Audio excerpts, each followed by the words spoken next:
The broadcast of the regular meeting of the Business Inspections, Housing and Zoning Committee will now begin. Good afternoon. Welcome to the regular meeting of the Business Inspections, Housing and Zoning Committee for today, which is March 2nd. I'm Lisa Goodman and I'm chair of the committee. As we begin, I'll note for the record that this meeting has remote participation by members of the City Council and staff as authorized under Minnesota Statute Section 13D.021 due to the declared local public health emergency. The city will be recording and posting this meeting on the city's website and YouTube channel as a means of increasing public access and transparency. This meeting is public and subject to the open meeting law. At this time, I will ask our amazing clerk, Lisa Brock, to call the roll so we can verify quorum for this meeting. Councilmember Reich. Here. Gordon. Here. Osmond. Here. Ellison. Schrader. Here. Chair Goodman. Present. There are 5 members present. Let the record reflect that we have a quorum for today's meeting. The agenda is in front of us. We'll begin with the consent agenda, which includes items 7 through 26 on the agenda, and a receive and file item, which is item number 27. Item number 7 are the gambling license approvals, and 8 are the liquor license renewals. Item 9 is a license settlement conference recommendation with regard to rapid recovery. Item number 10 is a bid for debris removal of damaged structure at 1625 West Broadway. Item 11 is a bid for emergency and non-emergency board up services. Item 12 is a PACE financing project at 2808 Washington Avenue North. All of the PACE assessments are being set for public hearings on March 16th. So they include the properties at 2808 Washington. Item 13 is a property at 4104 Harriet. Item 14 is a PACE project at 1515 19th Street East. Item 15 is a PACE project at 3754 Pleasant. And item number 16 is a project at 504, 506, 24th Street East. These are all setting public hearings for clean energy financing for solar arrays and energy efficient equipment installation. Item number 17 is a contract amendment with the Public Housing Authority for stable homes, stable schools.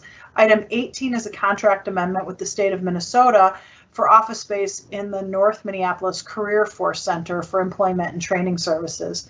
Item number 19 is an appointment of Pablo Piera to the Minneapolis Arts Commission. Item 20 is a change in the previously approved redevelopment contract with Sherman related to the redevelopment of a surface parking lot at 500 3rd Street South. Item 21 is a deed and Hennepin County Environmental Response Fund brownfield grants. This is accepting grants for a number of projects. Item number 22 are grant awards for the Met Council's Livable Communities account. These are also accepting awards. Item 23 is an extension with Lydia Apartments for their Affordable Housing Trust Fund allocation. Item 24 are contract amendments to our Homeownership Center contract. Item 25 is the Greenbelt Development Project financing and loan extension. Item 26 is a rezoning on behalf of North Bay Companies for a project at 410 13th Avenue Southeast and 1309 4th Street Southeast. And lastly, item 27, which is the receive and file, is the quarterly report for stable homes, stable schools. All right, is there any item anyone on the committee would like to pull for discussion? Anyone? Seeing none, I will move the consent agenda, that is items 7 through 27, and move to receive and file item number 28, and ask the clerk to call the roll. Councilmember Reich. Aye. Gordon. Aye. Osmond. Aye. Ellison. Schrader. Aye. Goodman. Chair Goodman. Aye. There are 5 ayes. Those items are approved, and I'll repeat, those are items 7 through 27. With that, we'll move on to our public hearing agenda, starting with item number 1. This is the appointment of the Director of Community Planning and Economic Development. This is considering the appointment of Andrea Brennan to be appointed to that position for an unexpired term ending January 2nd, 2022. I'm going to move to open the public hearing. I know there are a number of speakers. Their names are written in the chat. And I will call on them. I'll tell you what the order is, and then they can kind of pay attention. It would be Kate Speed, followed by Dan Collison, Abde Warsame, Elizabeth Glidden, David McGee, Noel Noor, and Christopher Romano. And so I would invite Kate to press *6 to unmute, and feel free to speak to this appointment right now. Great, thank you. Can you all hear me? We can hear you, Ms. Speed. Thank you for being here. Great, thank you. Good afternoon. My name is Kate Speed. I'm a Senior Program Officer at the LISC Twin Cities office, and I appreciate the opportunity here to comment on the appointment of the Director of CPED. In her role as Director of Housing, we have worked with Andrea on numerous projects and initiatives aimed at preserving and expanding the supply of affordable housing in the city of Minneapolis. And one notable initiative I just wanted to bring up to folks is a partnership between the city, LISC, and the Land Bank Twin Cities to help preserve small and medium multifamily rental properties where tenants are at risk of displacement if the properties are sold to market rate investors. This is a set of housing stock, as many of you know, that has become increasingly vulnerable over the last 5 or so years. And there was virtually no funding available to help preserve these at affordable rents. Andrea was really deeply committed to coming up with a solution to address this challenge and create a program focused not only on acquiring these properties, but also minimizing the risk of tenant displacement by limiting rent increases and addressing deferred maintenance that affects the livability, safety, and health of the tenants.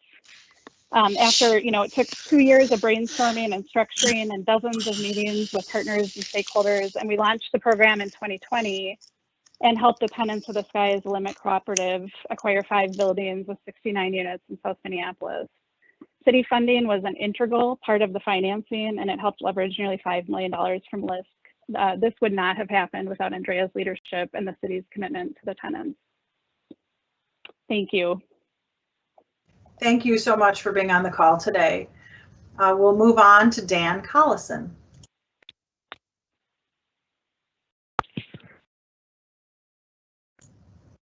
Mr. Collison. Can you hear me okay?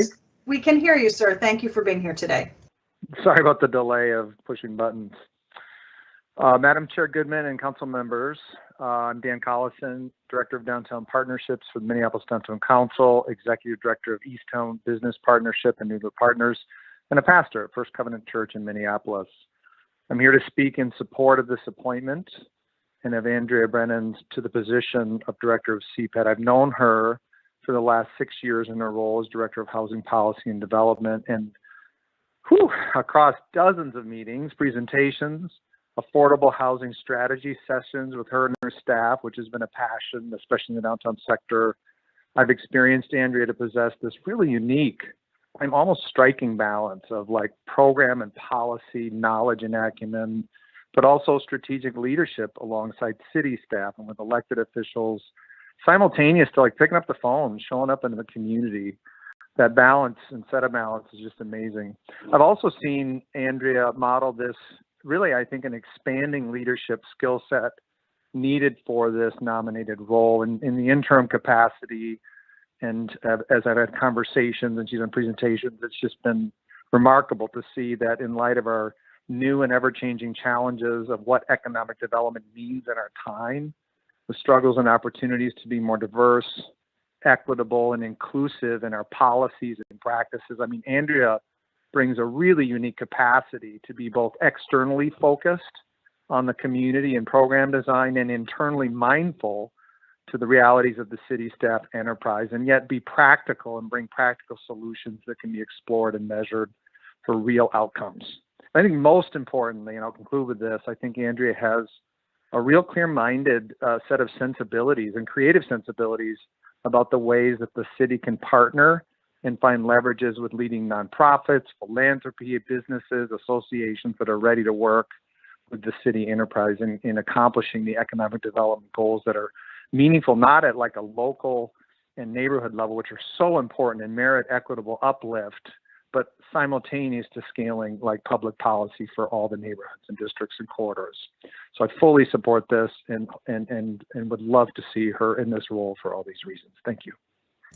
Thank you, Pastor Collison. We'll next call on Councilmember Warsame. Yeah, hello. We can hear you, sir. Thank you for being here today. Yes, thank you very much, Chair Goodman, and to the council members for giving me this opportunity today to speak with you.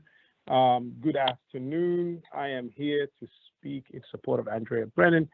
My name is Abdi Warsame. I'm the Executive Director and CEO of Minneapolis Public Housing Authority, but I speak to you today in my personal capacity as somebody who loves the city of Minneapolis and who is a resident of the city of Minneapolis. I have known Andrea Brennan for many years. I believe she is perfect for the role of Director of CPED. Andrea is a person of great integrity. She is wonderfully talented. She is a problem solver and a strategic thinker, and somebody who is a great asset to the city of Minneapolis enterprise. As a housing director, she solved many problems. She was always open to new ideas, and she always had a clear picture of where she wanted to go. And I believe Andrea will serve the city of Minneapolis. And as a resident of the city, we need people of her capacity to be in leadership roles. So again, I'm here in support of Andrea Brennan becoming the Director of CPED, and I would like to ask the council members, all our council members of the city of Minneapolis, to please approve this nomination. Thank you and have a great afternoon. Thank you for your comments and for being here today. I want to note for the record that Councilmember Ellison is here, and I just wanted to make sure everyone knew he's been listening for quite some time. I'll move on then to Councilmember Glidden. Thank you for being here today.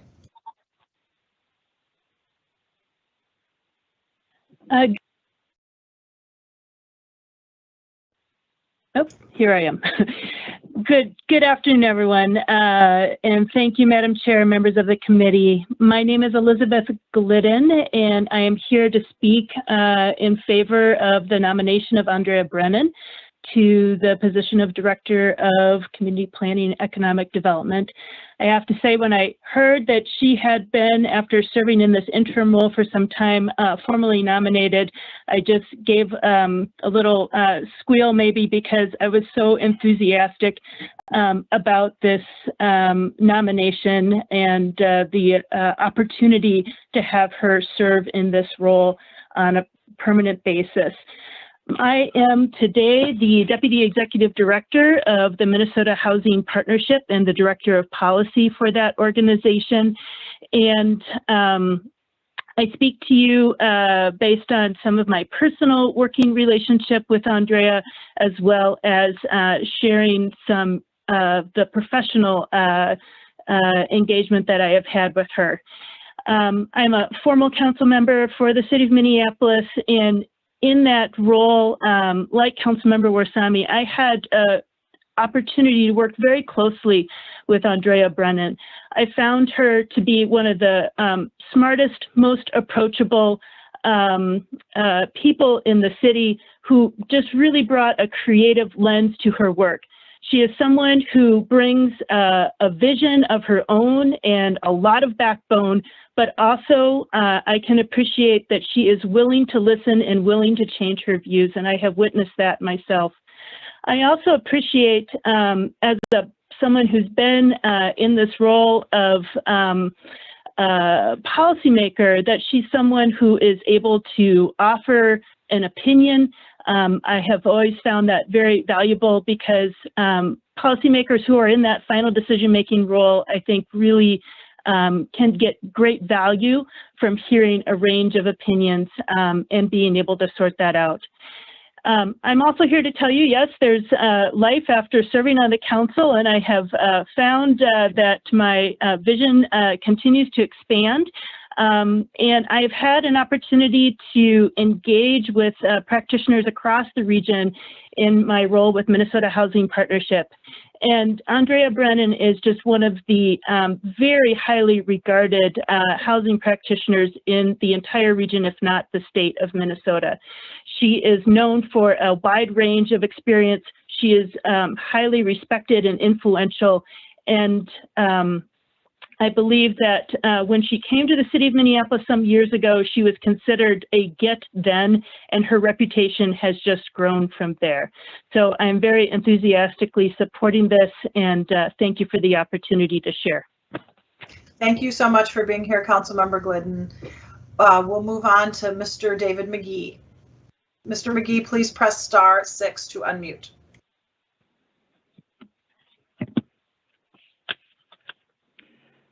Good afternoon, everyone. And thank you, Madam Chair and council members. I'm glad for this opportunity to be here today. I am the Executive Director of Build Wealth Minnesota, and I am here in support of the nomination of Andrea Brennan to the Director of CPED. I met Andrea Brennan when she first took her her previous role as the Director of Housing, and she has been extremely diligent. We sit on boards together and committees together, and I've watched her with her get it done attitude. She has been very instrumental in working with the city to address some things that are dear to my heart and my organization's heart. So I speak today from a personal standpoint and as a professional executive director of a community-based organization here in North Minneapolis. As we all know, Minneapolis has some of the worst disparity gaps in housing in the nation, and Andrea took a lead role on making some changes in homeownership capacity and shifting some of the practices of the city of Minneapolis and helping homeownership capacity and opportunities for more people of color to get into home ownership and shifting in the use of down payment assistance. There was a program that we were involved in initially, was 90% of the down payment assistance was being used up in 2 months, and 90% of those funds were going to families that weren't as needy as some others. 90% was going to white families, and since her role of bringing in education and some other layers, now 75% or more is going to BIPOC communities and to members in the community that really need it. She's been very instrumental in working on the Green Homes North program of creating healthy green homes here in North Minneapolis, and the infill development program with Minneapolis Homes, where we have actually been building, and a number of developers have actually been building homes and filling up a lot of these vacant lots with affordable homes that are new and fresh, and a number of people of color are actually going into those homes, in addition to expanding the capacity of the Minneapolis Homes down payment assistance to help more people of color and existing residents of Minneapolis actually be able to take advantage of houses that are being built. So I wholeheartedly support the nomination as to the director position here at CPED, and I look forward to her accepting this and us working together in the future. Thank you. Thank you so much, Mr. McGee. I'll next call on Ms. Noel Noor. Thank you for being here today. Please press *6 to unmute.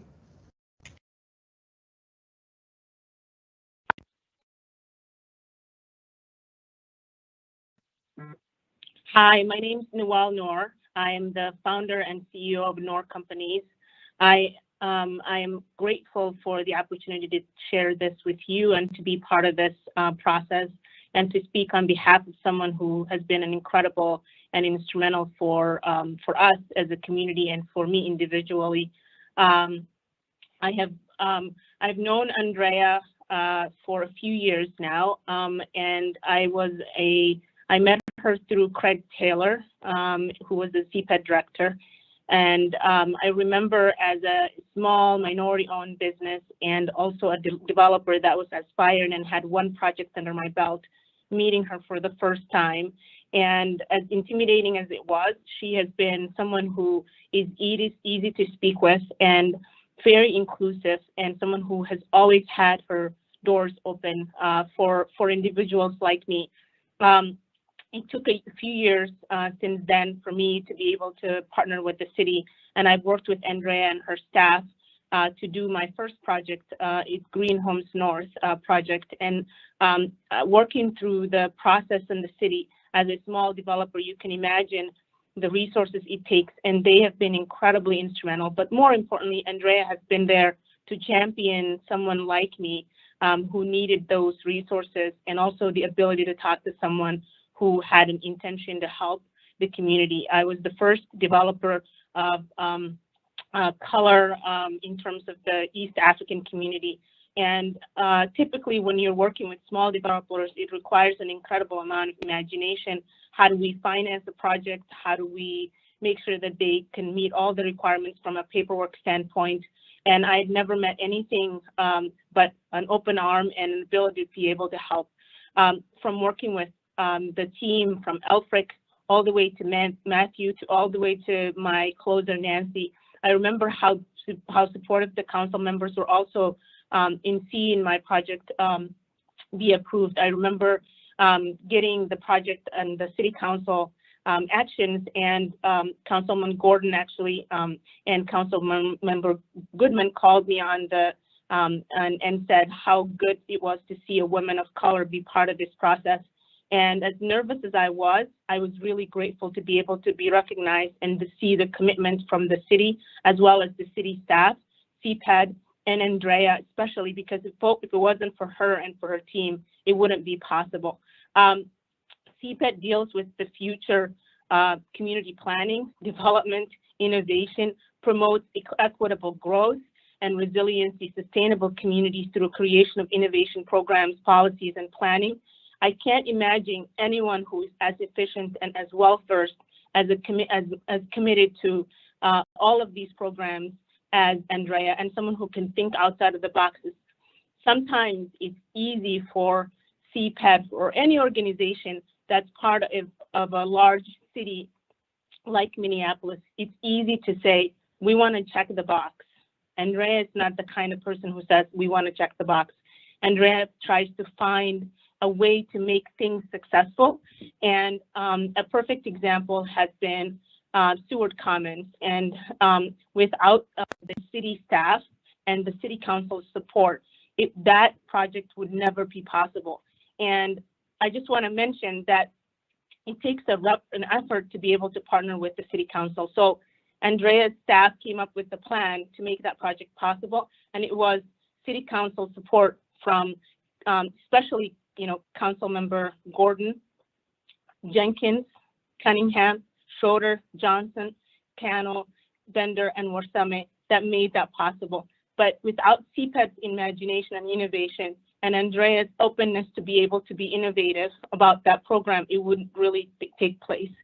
I'd love to see someone like Andrea, who's been committed to BIPOC organizations and BIPOC individuals like mine, to have an open door. And the one thing that I just want to mention is that open door doesn't just mean that I want to just meet you.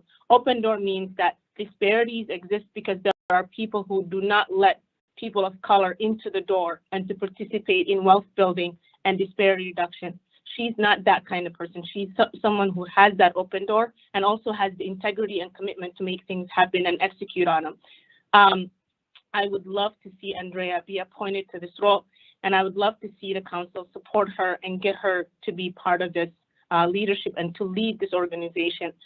We have a lot of work in disparity reduction, and we just scratched the surface, and she would be the right person to be leading that effort at CPED. Thank you very much for this opportunity. Thank you so much, Ms. Noor, for taking the time to be with us today. Our last speaker calling in is Christopher Romano. Mr. Romano, are you there? Please press. I am. Good afternoon, Chair Goodman, members of the council. I assume you can hear me. We can, sir. My name is Chris Romano. I'm the Executive Director of Seward Redesign. Seward Redesign is a community development corporation that has served multiple neighborhoods in South Minneapolis for over 50 years, inclusive of parts of Ward 2, Ward 6, and Ward 9. I've also been a longstanding board member of the Latino Economic Development Center and currently chair the LEDC board. And I'm here, like the other speakers, to show my support for Andrea and her leadership role. I feel that her technical skill and experience has been well articulated by the other callers, perhaps better than I could do. But I'd like to just share a couple of comments related to her leadership and her strategic leadership skill. And in fact, in preparation for this call, I asked some of my colleagues across other organizations who really have their boots on the ground doing this work for a word or a couple of words that represented who Andrea was as a leader and a person. And these were some of the responses I received back. Approachable, strong, authentic, partner, not a bureaucrat, problem solver, and accessible.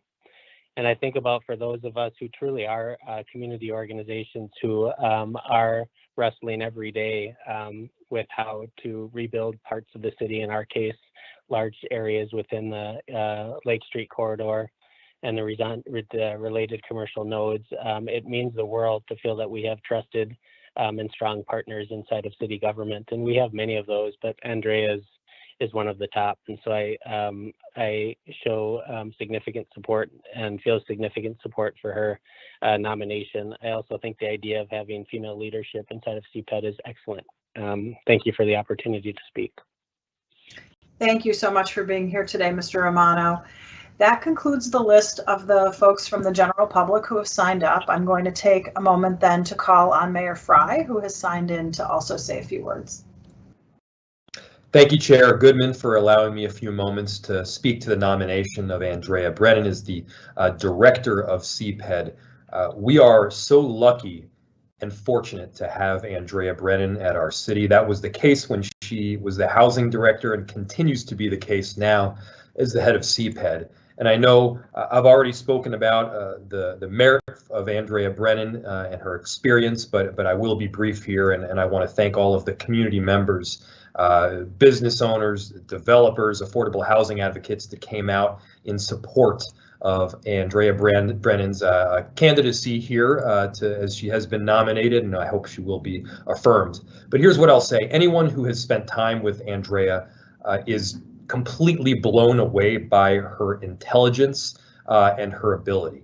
She has this mentality that allows her to take deep dives in a broad array of subjects. She understands finance, she understands housing, she understands redevelopment, community planning, economic development, and she also sees the whole chessboard in figuring out how to actually get the job done.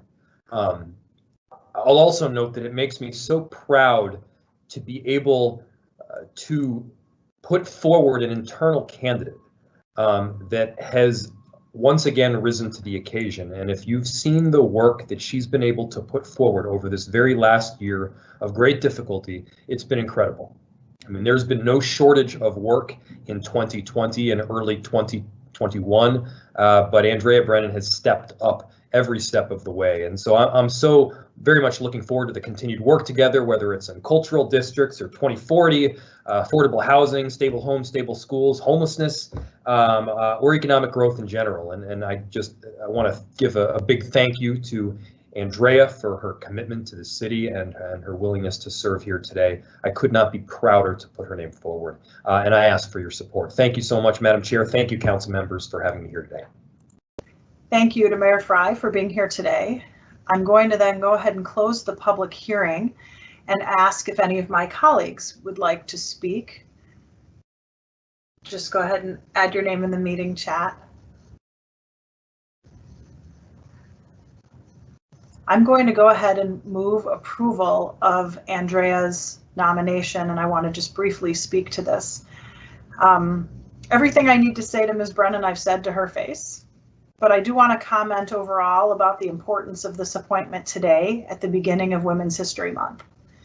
In the world of economic development and workforce development and housing, men almost always rise to the top. I can't remember in 24 years a time I've been in a room about a development project when there were a majority of women in that room with me. And in fact, most of the time, it's all men and me.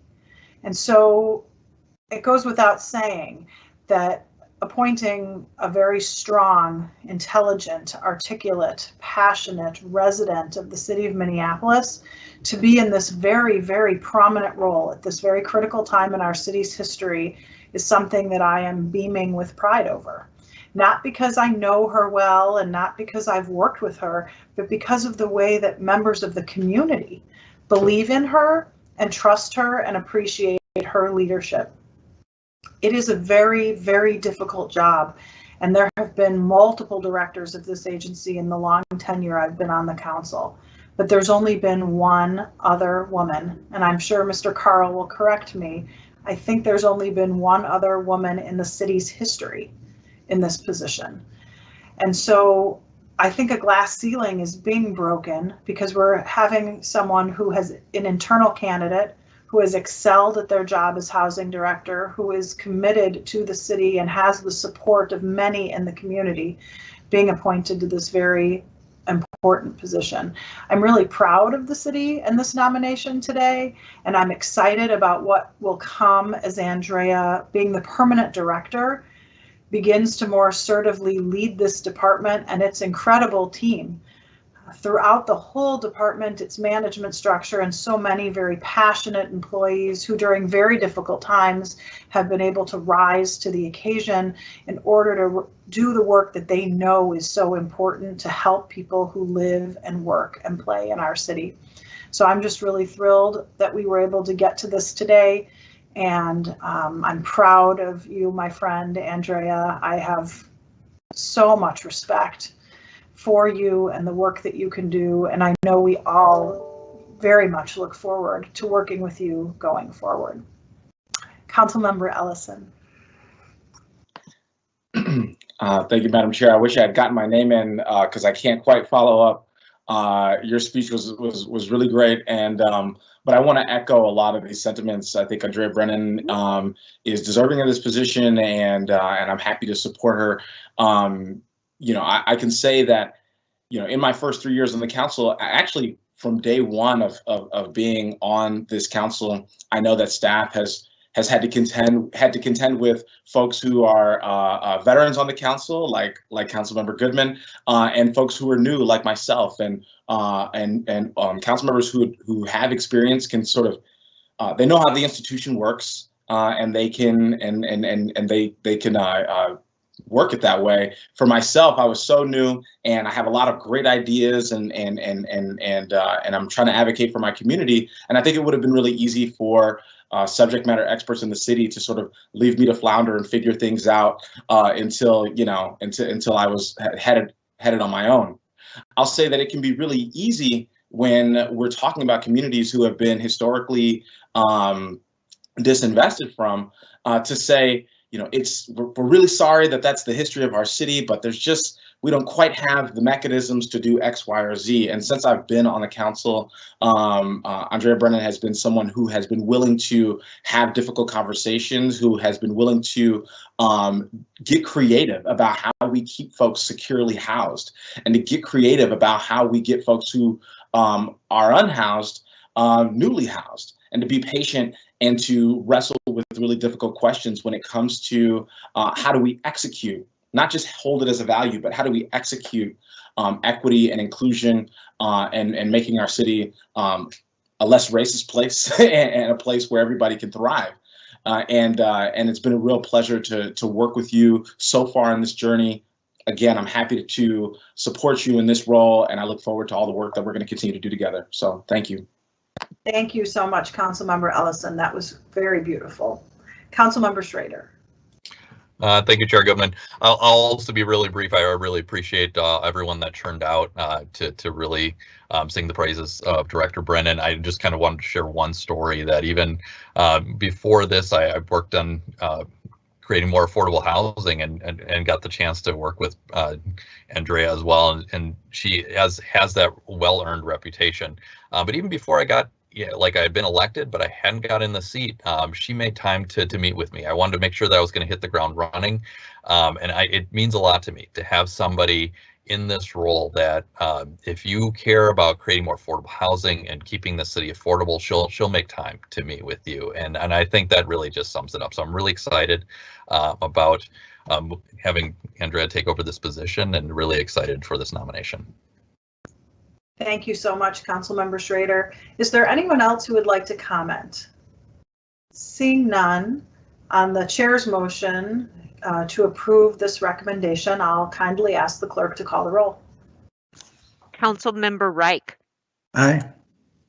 Gordon. Aye. Osman. Aye. Ellison. Aye. Schrader. Aye. Chair Goodman. Aye. There are 6 ayes. That motion carries and is unanimously approved. I'd like to take a moment, if the committee would indulge us, to hear from Ms. Brennan. Give her a little bit of time to speak to this important moment. Ms. Brennan, welcome. Thank you, Madam Chair and members of the committee. I wish I had a few more moments to just breathe. I cannot tell you how honored I am and how appreciative I am of all of the words that I've heard today. So thank you from the bottom of my heart for your words of appreciation and support. It means a lot. Thank you for the opportunity to speak briefly. I'm very honored by the mayor's nomination and confidence. And I'm grateful for the opportunity to serve alongside incredibly talented and dedicated colleagues in CPED and across the enterprise, and to work with the amazing community and stakeholder partners, some of which you heard from today. I've served as interim CPED director for the last 8 months in the midst of and the aftermath of multiple crises and trauma in our city. I have to express, since I have an opportunity to speak right now, I have to express my utmost gratitude for the flexibility, innovation, and responsiveness of CPED team that the CPED team has shown during this time. The CPED directors, Eric Hansen, Steve Poor, and Karuna Mahajan, joined me in leading this department during this challenging time, building our capacity for collaboration across divisions and helping us all see new potential in advancing city goals and priorities. I'd also like to give a big shout out to the housing team, Angie Skildum, Elfric Port, and Katie Topinka, who stepped up to ensure the critical work in housing and homelessness response didn't just continue, but ramped up as I was stretched in my dual roles. Finally, I'd like to call out the incredible talent and dedication of CPED team members, many of whom stepped into new roles, took on additional work, listened to community members, and responded to provide critical relief services to Minneapolis residents, businesses, and community. As Ms. Noor said earlier, there is so much work to be done to achieve our goals of racial equity, housing stability, economic inclusion, and combating climate change. With our community partners, we will support community-led solutions to respond to immediate needs and emerge as a more equitable city. With your support, I would be honored and grateful for the opportunity to lead CPED in advancing this work in the next year. Thank you so much for the opportunity to speak, and thank you so much for your incredibly kind words and support. Thank you, Ms. Brennan, and congratulations to you. I do also want to note that Councilmember Jenkins has been on the call for the public hearing. Thank you, Councilmember Jenkins, for taking the time to be here today. We will then move on to the remainder of our public hearing agenda, which starts with item number 2, which is a land sale at 2837 Chicago Avenue to Allina Health Systems.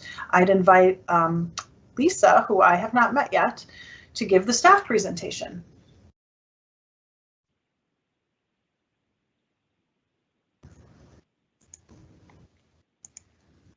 Good afternoon, Chair Goodman and committee members. My name is Lisa Passes, Project Coordinator in CPED. Today I am before you with a council action related to the sale of the city-owned property at 2837 Chicago Avenue. The property is a 33-foot wide rectangular parcel that slopes down to the Midtown Greenway. It has a pedestrian sidewalk on it that connects Chicago Avenue to the privately owned Elliott Avenue Bridge over the Greenway. The parcel by itself is too small for a standalone development, and the only adjacent developable property is owned by Allina Health Systems. Allina's property is currently occupied by a 5-story parking ramp and a surface parking lot. And their new parking facility project will add 2 stories to the existing ramp and the construction of a new 8-story parking ramp in the place of the surface lot. Allina's plan for the city-owned parcel is to include it in its new parking facility project and replace the current sidewalk with an enhanced promenade, including landscaping and pedestrian scale lighting. The total project is estimated to cost approximately $77.6 million, funded exclusively by Allina. Allina's new parking facility includes several public benefits, including a minimum of 20 electric vehicle charging stations, a roof ready for a future solar garden, approximately 2,500 square feet of commercial space fronting Chicago Avenue to be leased to Our Streets Minneapolis and the Midtown Greenway Coalition, a lighted and landscape promenade connecting Chicago Avenue to the Elliott Avenue Bridge over the Greenway, overhead electric and communication lines along Chicago Avenue and the Midtown Greenway buried, and the associated 12 power poles removed, and enhanced landscaping on the south slope currently owned by the Hennepin County Regional Rail Authority. The city will sell the property at 2837 Chicago Avenue to the developer for the fair reuse value of $143,000. The sale of this property is in compliance with the city's land dispositions policy. The city received 2 public comments during the public hearing notice period. One from an individual member of the community objecting to the construction of a parking ramp at this location. The other from the Midtown Phillips Neighborhood Association supporting the land sale for the project. This completes my presentation, and I'm happy to respond to any questions the committee members and Chair Goodman might have. I believe there is also a representative from Allina that can also comment on the project and answer any questions. Thank you so much, Ms. Passes, for your report. We're all very pleased to meet you, even though it's virtually.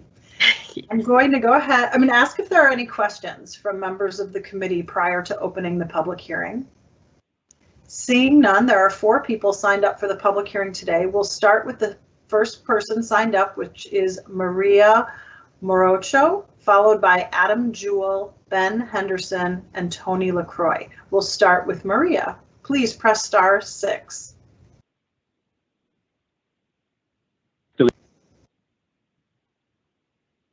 So we're waiting for Maria Morocho. Estamos esperando en María Morocho.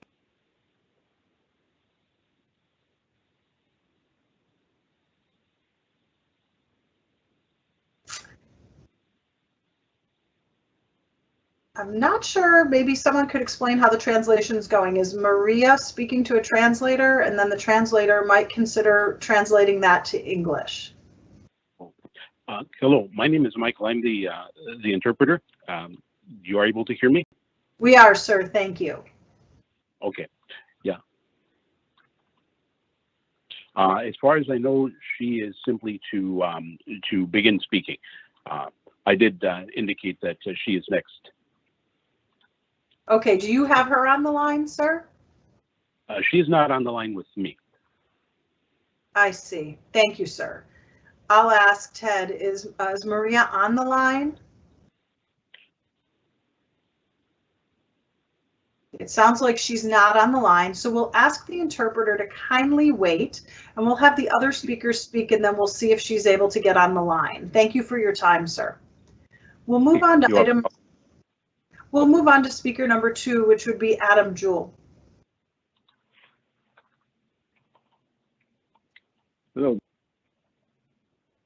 Hello, sir. Mr. Jewell, are you there? Can you? Yes, this is Adam Jewell. Can you hear me? We can, sir. Thank you for being here. Okay, thank you for having me. I'm going to defer my comments to Tony Croy-DeLune. Okay. Thank you. We'll then call on Ben Henderson. Is Mr. Henderson on the line?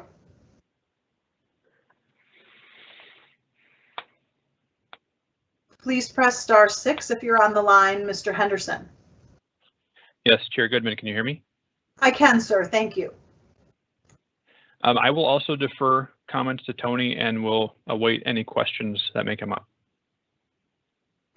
Then we will call on Mr. LaCroix. Are you on the line, sir? Yes, Chair Goodman, can you hear me? I can, sir. Okay, thank you. Thank you, Chair Goodman and members of the committee for the opportunity to discuss this project. As Lisa said, it's a very important project to Allina. My current role is Vice President of Facilities Management and Planning for Allina Health. Allina Health has been part of the Phillips neighborhood for over 100 years, and we plan to remain an active participant in this community for a long time. Between our Abbott Northwestern campus and our system office in the Midtown Exchange building, we have a large presence in the neighborhood and are a major employer. We're the #1 ranked hospital in the Minneapolis-St. Paul metro area and second only to Mayo in the state of Minnesota. We're proud to be providing world-class care right here in the Phillips neighborhood. The transportation hub is an important project for Allina Health in that it's an enabling project to our master campus revitalization plan. As part of our commitment to our neighborhood, we honor a covenant going back to the 1980s in which we agreed to stay within our existing property lines and not impact the housing around our campus by expanding into the surrounding residential neighborhood. The construction of the transportation hub will allow the demolition of our existing ramp #1, which is an 830 stall ramp. We will then be able to utilize that building space to construct a new patient care structure that will house new operating rooms and new patient care space. And that'll be the next phase of our campus revitalization plan. We've worked hard to make this project one that incorporates many elements for our organization and our community. And the land purchase we're discussing today is an important part of allowing that design to be a reality. Lisa listed many of the important elements that we've built into this project. I want to add a few more details to a couple of them. As I mentioned above, this project will allow us to remove one of the parking ramps from our campus and build in that spot. As part of the planning for this project, we developed a campus-wide transportation management plan that was designed to reduce our employee single occupancy vehicle rate to much lower than its current level by offering an alternative to single occupancy vehicle use, including bike commuting, ride sharing, and discounts on public transportation use. That transportation management plan applies to both the Abbott Northwestern campus and the system office. Lisa mentioned the roof is ready for a solar garden. We're pleased to say that the roof will be a community solar garden. We're working closely with Cooperative Energy Futures, which is an organization in South Minneapolis, to make that community solar garden a reality, and that will be the roof of the new structure will be a community solar garden. We're also planning making improvements to the existing freewheel bike center that will allow better operations for the freewheel team and increase bike commuting options for line employees. That area took a big hit during 2020, and we're committed to bringing it back. Having said that, we will stand by and answer any questions that anybody might have on this project. Thank you so much for your testimony. It does not look like anyone else has signed up to speak at the public hearing, so we'll just give Maria Maracho one more chance just to see if she's on the call. And if not, we'll thank the translator for taking the time to be on the call today. Seeing no further speakers in the public hearing, I am going to close the public hearing. And then I will call on Councilmember Ellison. Thank you, Madam Chair. I'm happy to move approval of this item. Councilmember Ellison has moved approval of the land sale as well as the redevelopment contract and related documents. Are there further comments or questions on that motion? Seeing none, I'd ask the clerk to please call the roll. Councilmember Reich. Aye. Gordon, Aye. Osmond, Aye. Ellison, Aye. Schrader, Aye. Chair Goodman. Aye. There are 6 ayes. Those items are approved. We'll then move to items number 3 and 4. They're both related to the West Broadway Curve Affordable Housing Project, so I'd like to handle these items together. I will invite Tiffany Glasper, who has probably worked on this project longer than many people have been on the City Council, to give this report, and just especially thank her for all of the work she's done on this. Ms. Glasper, welcome. Thank you. Thank you very much, Madam Chair. My name is Tiffany Glasper. I'm a Senior Project Coordinator in the Residential Finance Division at CPED.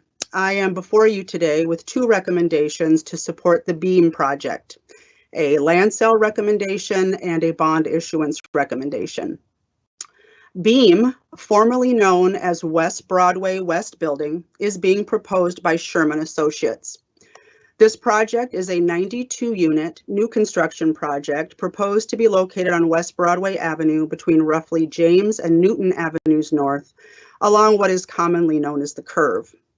The project will feature a mix of 1, 2, and 3 bedroom units, affordable at 50%, 60%, and 80% AMI.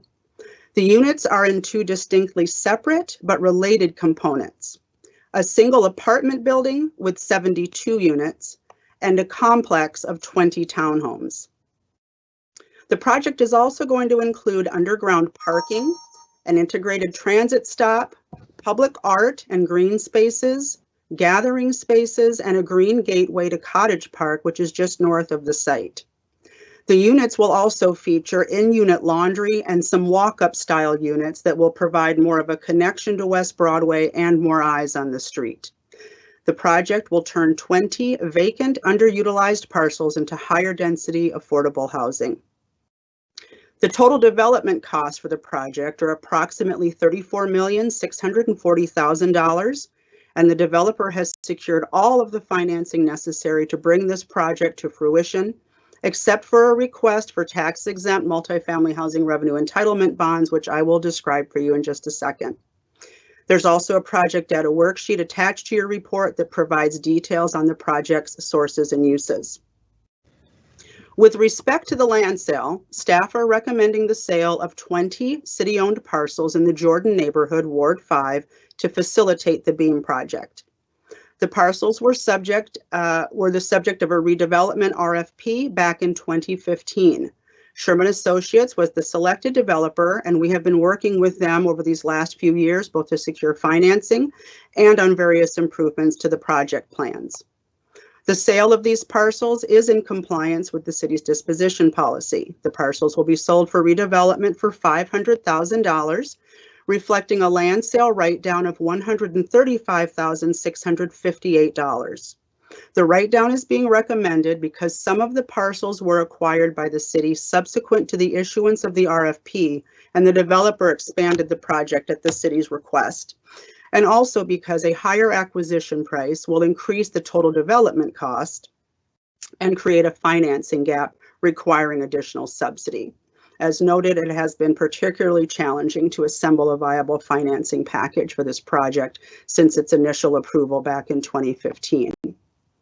With respect to the bonds, Sherman Associates has created the West Broadway Limited Partnership, and they have submitted a bond application requesting up to $17 million in tax-exempt multifamily housing revenue entitlement bonds for the project.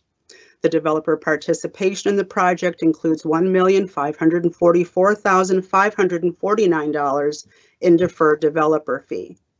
This request is the final piece of financing, then we expect the project to close in May and begin construction immediately thereafter.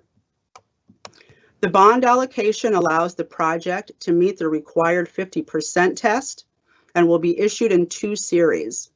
The Series A bonds would be permanent debt to the project in an amount of approximately $14.6 million, and the Series B bonds represent the construction loan and would be in an amount of approximately $2.4 million. The bonds will generate about $13.4 million in housing tax credit equity to the project as the source of funds. The project is also utilizing average income, which is a minimum set aside that enables a project to include units with lower rent levels than would otherwise be possible by offsetting them with units at higher rent levels.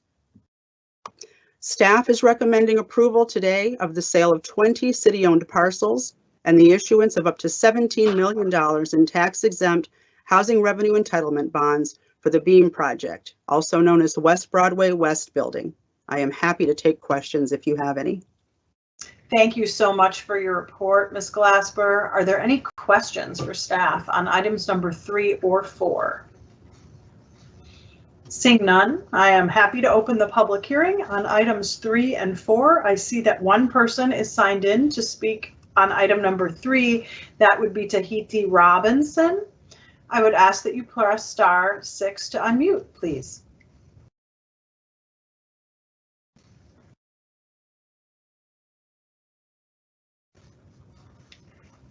I'll ask again if Tahiti Robinson is on the line, and if you are, feel free to press *6 to unmute.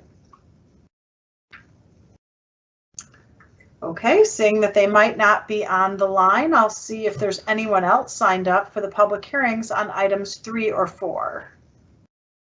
Seeing none, I'm going to close the public hearing and call on Councilmember Ellison.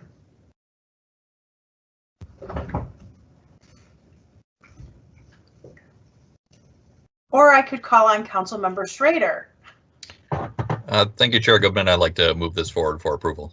Councilmember Schrader has moved this forward for approval. Are there any further comments or questions? Seeing none, I'd ask the clerk to please call the roll. Councilmember Reich. Aye. Gordon. Aye. Osman. Aye. Ellison. Aye. Schrader. Aye. Chair Goodman. Aye. There are 6 ayes. Those items are approved. Congratulations to everyone who's been working on this for a very long period of time. We'll then move on to our quasi-judicial public hearing schedule. Item number 5 is the variance appeal at 4724 York Avenue South. This appeal is going to be withdrawn. It was continued from a previous meeting. The applicant has now requested that it be withdrawn. So I'm going to open the public hearing and ask the clerk if there are any speakers in queue on this item.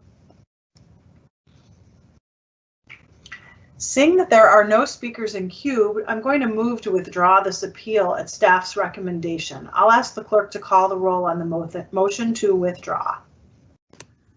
Councilmember Reich. Aye. Gordon. Aye. Osman. Aye. Ellison. Aye. Schrader. Aye. Chair Goodman. Aye. There are 6 ayes. That carries and the motion is approved. We'll move on to quasi-judicial item number 6. This is also a variance appeal. This item was continued from a previous meeting and the applicant has requested to continue it for another 2 cycles. I'm going to proceed to open the public hearing and ask the clerk if there's any speakers in queue on this item. There are no speakers in queue. Okay, given that there's no speakers in queue, I'm going to move to continue this hearing until March 30th. Just as a way to update members of the committee, I have spoken to the applicant's representative and I do believe they're going to also withdraw this appeal, but because they haven't done so yet, I'm going to ask the clerk if we can just move this hearing till March 30th at staff's recommendation, and should they determine they will withdraw, we would handle that at that time. So given no objection Yes. on the motion to continue this, I'll ask the clerk to call the roll. Councilmember Reich. Aye. Gordon. Aye. Osman. Aye. Ellison. Aye. Schrader. Aye. Chair Goodman. Aye. There are 6 ayes. That motion is approved. Our last item is a discussion item This is a resolution recognizing the 38th Street Thrive Strategic Development Plan. I understand there's going to be a presentation by staff who is going to be joined by two others and Council Vice President Jenkins, who will also be joining. I'd invite them each to make a few comments, starting with our staff, and then Mr. Taylor, followed by Carmen Means, and then Council Vice President Jenkins. Hello. Good afternoon, Chair Goodman and council members. My name is Bree Golding. I'm a city planner in CPED's Long Range Planning Division, and I'm here to present the 38th Street Thrive Strategic Development Plan and recognize all the years of work this community has done to envision what 38th Street can become. Next slide, please. The 38th Street Thrive Plan was prepared by the community to set a vision and list action steps for the 38th Street Cultural District. This plan actually continues the work Councilmember Elizabeth Glidden started in 2015 with the Future of East 38th Street planning series that she had. The boundaries in this plan is from Nicollet Avenue to Bloomington Avenue. The construction of I-94 fragmented the community, and stakeholders till this day still express a desire to reconnect with the community on both sides of the bridge. Next slide. For the past 2 years, there has been a co-creation process to develop a community-centered vision by neighborhood associations, businesses, community organizations, and residents along the corridor, in collaboration with Council Vice President Jenkins and the Ward 8 office. The community decided how they wanted city staff to support them in this planning effort and decided that long range planning would serve as a consultant role. So we provided guidance on city operations and procedures, conducted research, provided materials to the planning committee, facilitated the decision-making process, and then helped package the final plan document on behalf of the community. Next slide. The plan is broken down into a few parts. The introduction includes the vision, the plan, and the overview of the community. History of the African American community and its imprint on Minneapolis history is in the Our Legacy section. A list of action steps for the next 10 years is in the Our Strategy section. And the Vision Direction section reviews current development projects currently happening. This plan was written by, written to, and written for the community, and the language throughout the document reflects that. Next slide. The 38th Street Cultural District exists to continue the legacy and heritage of a deeply rooted African American community by preserving our economic vibrancy, creative identity, and affordability that strengthens the vitality, resiliency, and partnership of the people who live and work in the district. Next slide. The plan serves as a milestone in a larger ongoing community process, which will include a special focus on the intersection of 38th and Chicago, also known as George Floyd Square, in the near future. It's a living document that tells where and how the community wants to develop over the next 10 years. The plan reflects the community's values for equitable development and engagement, supporting anti-displacement efforts, establishing community wealth through collective ownership, and reclaiming their position to have meaningful impact on new developments and investments in the district. Those specific strategies are marked throughout the document with an anti-displacement symbol. Next slide.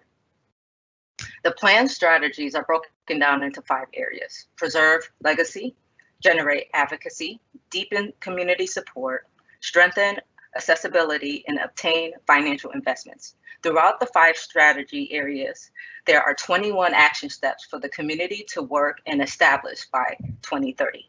Next slide. Each of the action steps have a description of the program or initiative, a time frame to complete the action, community benefits, potential partners, success metrics, and an estimated budget. Next slide. One of the biggest action steps in the plan is community ownership. Through the creation of the Cultural District Community Development Corporation, or CDC. The CDC would represent the community in the future development projects and be governed by a board of directors consisting of community leaders in the 38th Street Cultural District. Next slide. Last, I want to quickly highlight a few development projects currently happening in the district.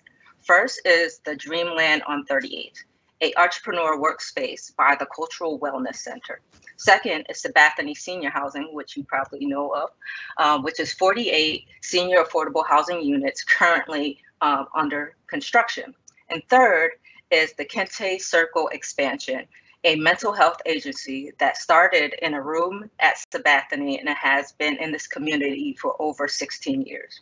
What is unique about these projects is all of the developers are from the community and have been serving the community for decades.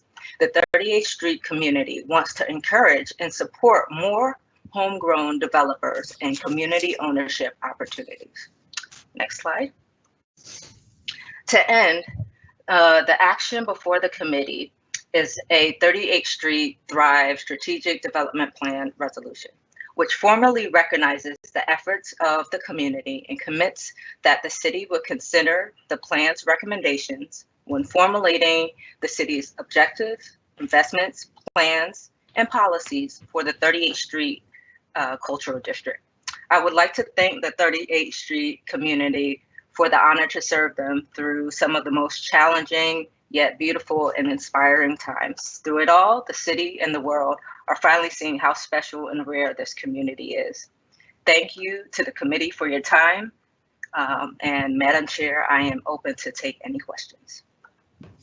Thank you so much for that presentation. I know there are two members of the community who are signed up to participate in this call, so I would invite either one to please press *6 to unmute and give a few minutes of comments should you like.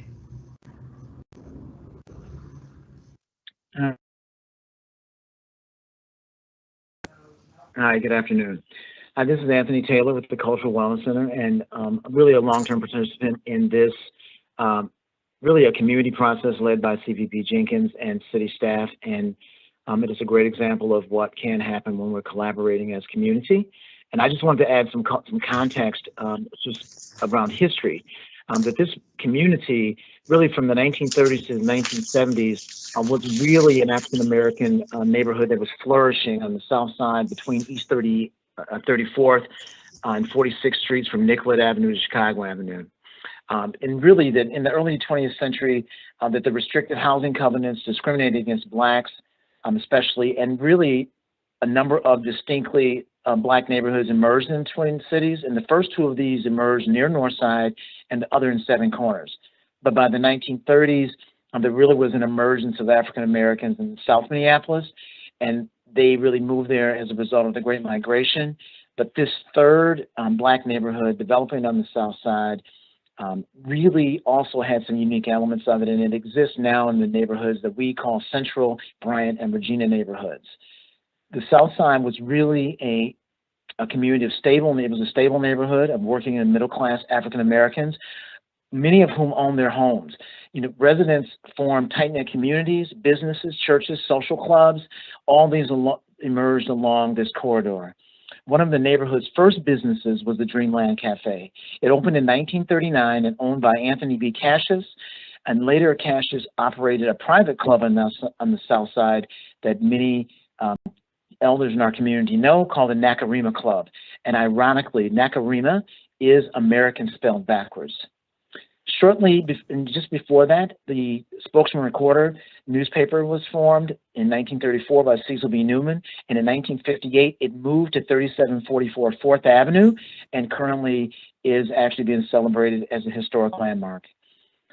An additional aspect of this community was that the post-World War II housing crunch resulted in a building boom that transformed Minneapolis residents, but the African-American home buyers, including many GIs, really were locked out by restrictive covenants as well as de facto segregation and mortgage discrimination.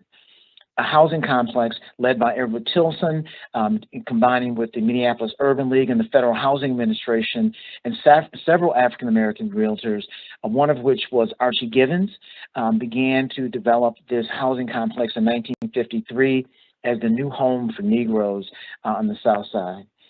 The partners constructed a total of 52 homes along 4th Avenue and 5th Avenue South in Regina Field and Bryan neighborhoods. And upon completion of the project in 1957, 90% of the homes were sold to African Americans and mixed race buyers. Today, most of the Tilson-built homes still stand and are part of a proposed and are part of our historic district. With the leadership of CVP Jenkins, 38th Street has been designated one of the 6 cultural districts, and we have created really a goal around economic development and really what is really one of the city's most diverse neighborhoods. And this is being led by multiple projects, including Dreamland on 38th Street, the Kente Circle development, work being led by Sabanthony. And all of these are designed to really provide cultural healing by leveraging the cultural, community, and business networks and create social and economic opportunities that enrich African-American entrepreneurs and the community broadly. This healing has become even more critical since the murder of George Floyd, 4 blocks away from this African-American legacy epicenter. And with that, this site has become a pilgrimage for social justice advocates worldwide. And we believe that Dreamland on 38th is more than a building or a project now. There are currently 7 African-American owned businesses at this intersection that are in danger unless we are committed to their existence. We understand that 38th is a symbol, past and present, for acknowledging and celebrating the humanity and dignity that we all should be allowed to experience in our lives, and that the pursuit of our dreams is a human right. And thank you. Thank you so much, Mr. Taylor, for your remarks.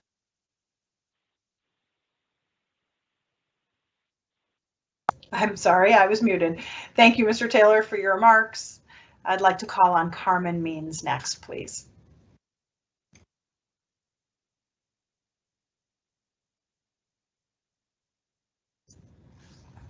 Is Carmen Means on the line today?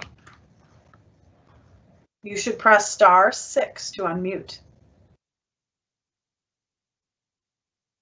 Okay, seeing that that is not working great, I will call on Council Member Jenkins, who I'm pretty sure is on this call, and see if you have some words of wisdom. Thank you, Madam Chair. I'm not sure if these are words of wisdom or not, but I certainly am really grateful for the work of CPED staff, Ms. Golding, and other members, Paul Mogush, who have worked with my office and my team, and so graciously with the community to bring this plan together.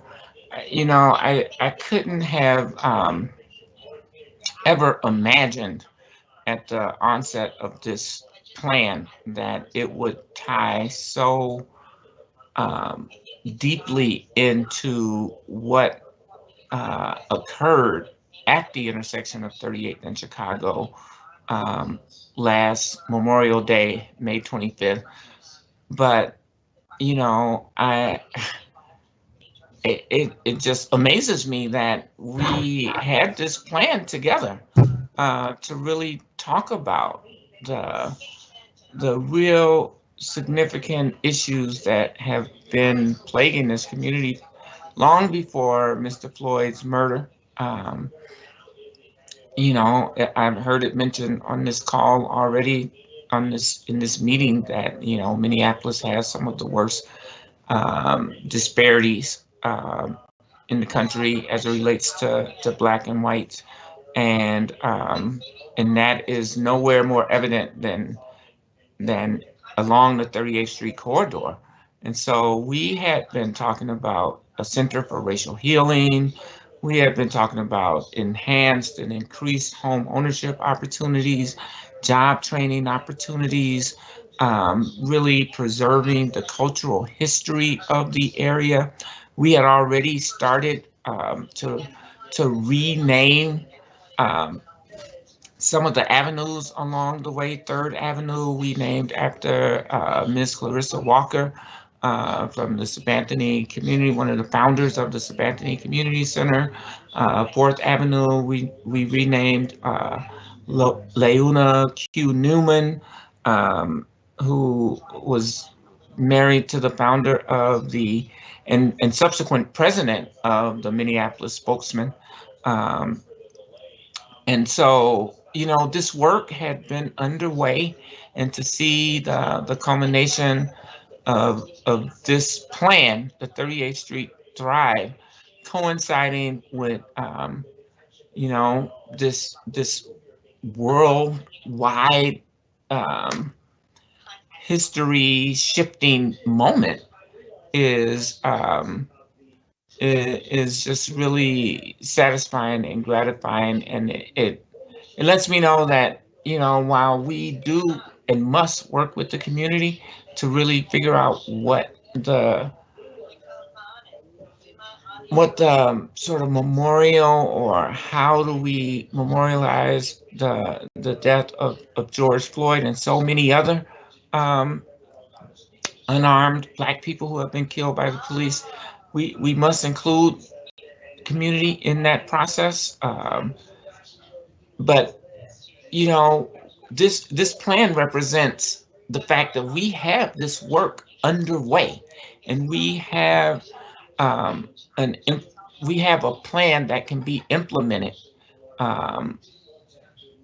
as soon as this plan passes through our city council committee's processes, and we can begin to engage with philanthropic partners, with corporations and other entities, as well as the city, who has already committed resources to begin to implement these plans. So grateful to CPED, so grateful to Brian Golden, and again, I'll mention Paul Mogush, but even more importantly to the 4 neighborhoods, Bryant Central, Bancroft, Powderhorn, and actually 6 neighborhoods. Let me be real clear, because Lindale neighborhood and Kingfield neighborhood each have contributed to this plan. A big part of this plan is, how do we reconnect the community that has been dissected by 35W? You know, much talk has gone to the Rondo neighborhood and how 94 disrupted that neighborhood. People don't talk as much about the disruption that 35W created in South Minneapolis. And, you know, the plans were really for the freeway 35W to go down Lindale Avenue. However, because of I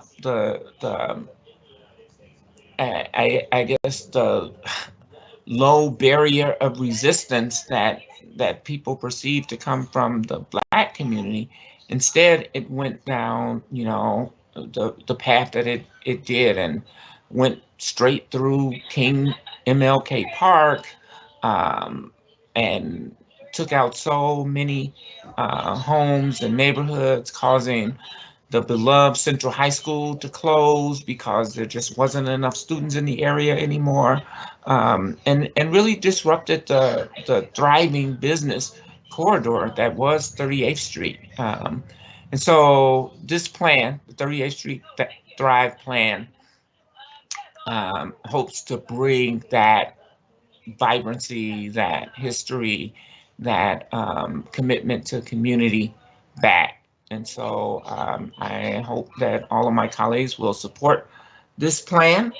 And thank you to Mr. Taylor for your comments. I really appreciate hearing that. And I'm sure I was just meeting with Carmen Means yesterday about the Black businesses at 38th in Chicago, and really trying to figure out ways that we can support them. And this plan is one way that we can do that. So thank you all for your time, and I hope you can support this plan today. Thank you. Thank you so much, Council Vice President, for taking the time to be at our meeting today. Is there anyone who has anything they'd like to say about item number 28, which is the resolution recognizing the Thrive Strategic Development Plan? If not, I'm going to move approval of the plan and see if anyone else would like to comment. If not, I'd ask the clerk to please call the roll on that motion. Councilmember Reich. Aye. Gordon. Aye. Osmond. Aye. Allison. Aye. Schrader. Aye. Chair Goodman. Aye. There are 6 ayes. That carries and the resolution is approved. Seeing no further business before us and with no objection, I will declare this meeting adjourned. Thank you all for being here today.